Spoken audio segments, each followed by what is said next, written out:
Visai neblogas yra Wrangleriukas, 20 metų, 2 durų, mažiukas tas, 167 000 mylių, jisai nuvažiavęs 2 litrų varikliukas, kaip jis atrodo tokia mėlyna spalva, gavęs per važiuoklę.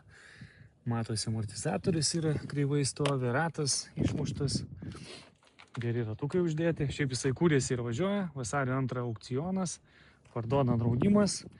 Dabartinis statymas už jį yra pastatytas berods $4000.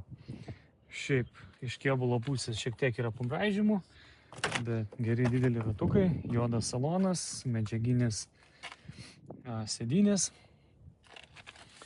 Tai pasižiūrim, kai čia automatas. Kaip matote, tiek mylių pravažiuota. Bandom užvesti.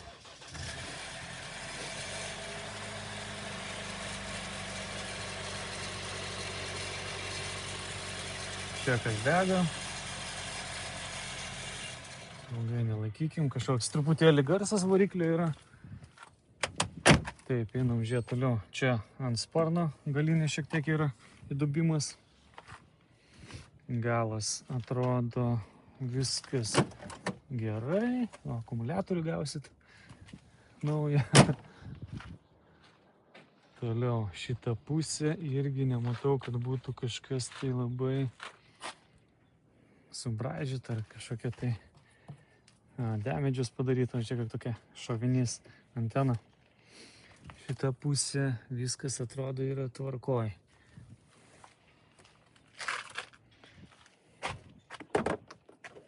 Varikliukas turėjo įdomų garsą, bet check engine'as dega, tai čia reikėtų žiūrėti, kaip kas toliau yra.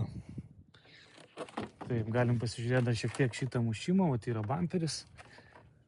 Kiek čia įsikišti iš tos pusės, vat pasižiūrėti.